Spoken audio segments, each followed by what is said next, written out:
All right, folks, let's talk about the black phone to a sequel nobody asked for. But Hollywood made anyway because that first one printed money like a Federal Reserve with a coke problem. You know what they say.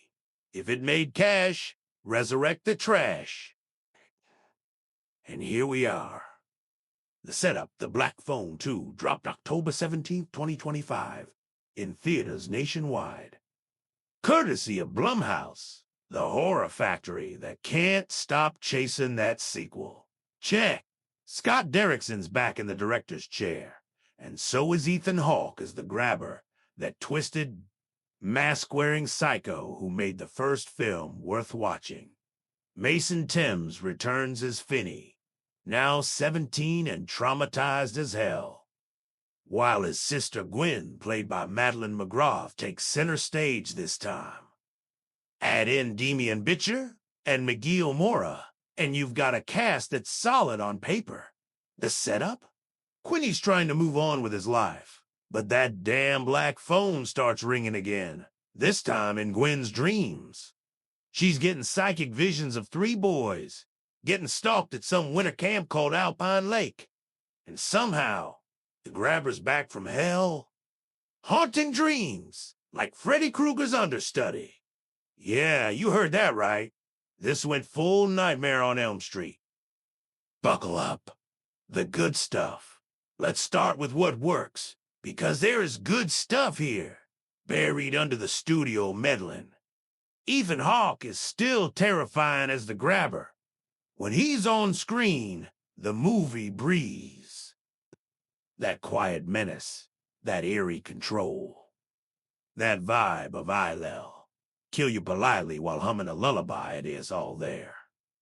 Hawke understands this character is most effective when he's understated. He doesn't need to scream or rampage. He just exists, and that's enough to make your skin crawl. The problem? He's barely in this movie. They treat him like DLC content someone forgot to install. The film dies the second he vanishes, and he's gone for long stretches. The dream sequences are genuinely striking. Scott Derrickson knows how to shoot horror.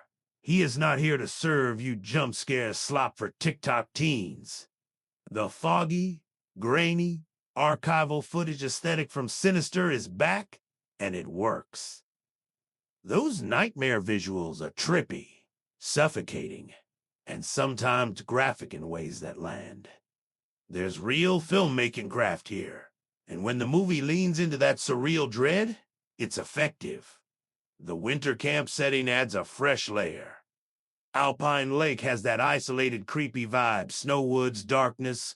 It's a smart departure from the basement claustrophobia of the first film. Visually, it's a win. And credit where it's due. Madeline McGraw carries the emotional weight. Gwen's dealing with psychic nightmares, dead kids calling for help, and a brother who's checked out mentally. She sells the terror and the determination. The girl can act. The technical game direction. Scott Derrickson came to play. His camera work is sharp. The pacing during horror sequences is tight, and he knows how to build atmosphere without cheap gimmicks.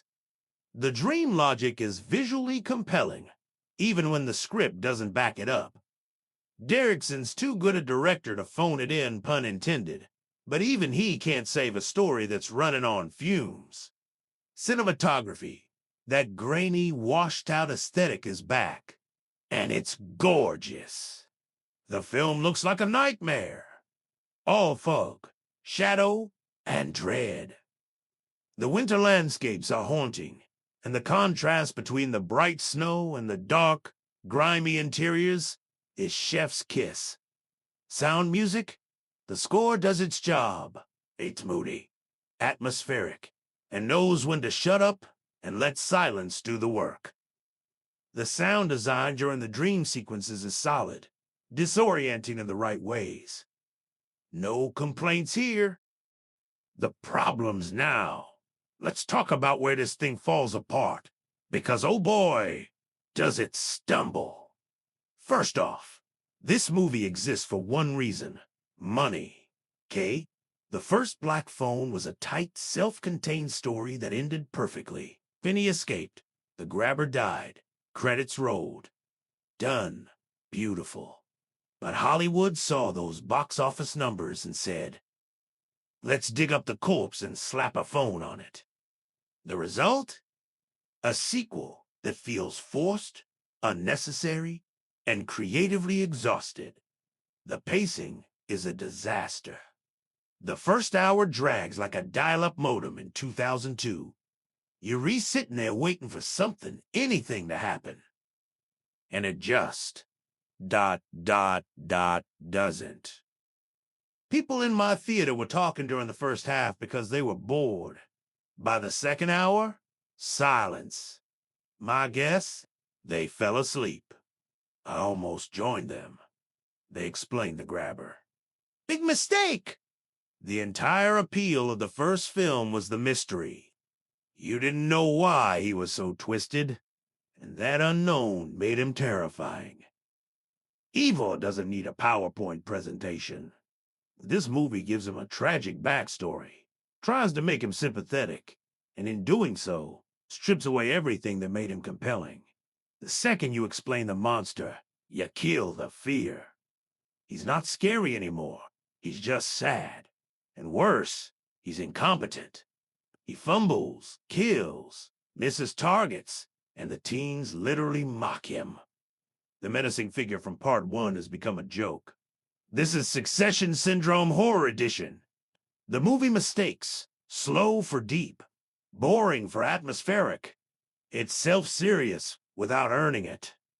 There's no tension, no forward momentum, just characters wandering through a plot that refuses to move. The dream logic is full of scorpion-level plot holes.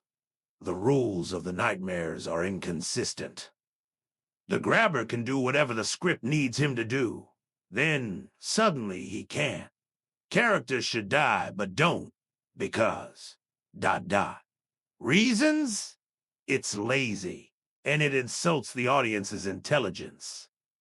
And the ending? Oh man, the ending. It's supposed to be this big emotional gut punch, right? It's not. It happens, it fizzles, and it's over.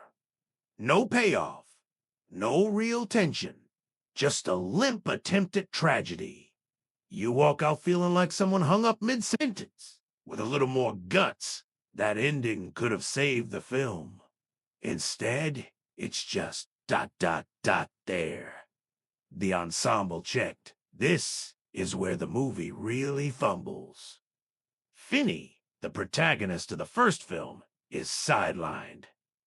He's traumatized and checked out, which is realistic, but it makes him a passenger in his own sequel.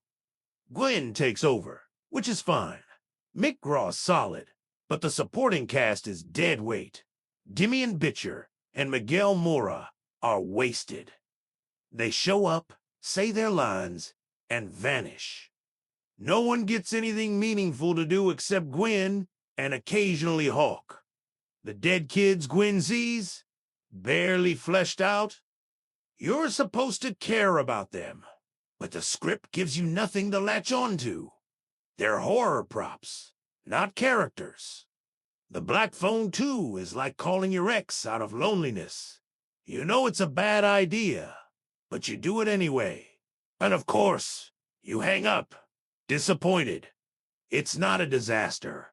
Derrickson's direction is competent. The visuals are striking. And Ethan Hawke is still a menacing force of nature when they actually use him. But the story is hollow. The pacing is glacial, and the decision to explain the grabber is a fatal mistake. This is a textbook case of Hollywood not knowing when to stop. The first film was perfect as a standalone. This sequel is unnecessary, forced, and creatively bankrupt. It's not awful, it's just pointless. Like horror cinema that refuses to follow its own advice. Sometimes, it's better not to pick up. The bottom line, who should watch? Die-hard fans of the first film who need closure even though you already had it. Horror completists. People who love Scott Derrickson's visual style and don't mind a thin story. Who should skip? Anyone who values their time. Anyone who thought the first movie ended perfectly. Anyone who doesn't want to see a scary villain turned into a tragic meme? If you're curious, wait for streaming. Do you and DU give theaters your hard-earned cash for a sequel that only exists to pad Blumhouse's bank account? So there it is. The verdict is final, folks. What did you think? Let me know in the comments below if you agree with my blades, or if you think I missed the mark completely. Can take it.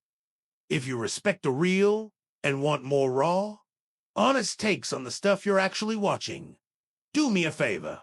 Like this video, hit that subscribe button, then ring the notification bell so you miss the next take that's too hot for Rotten Tomatoes. For the Concrete Real, I'm Rex Riley. Get out of here.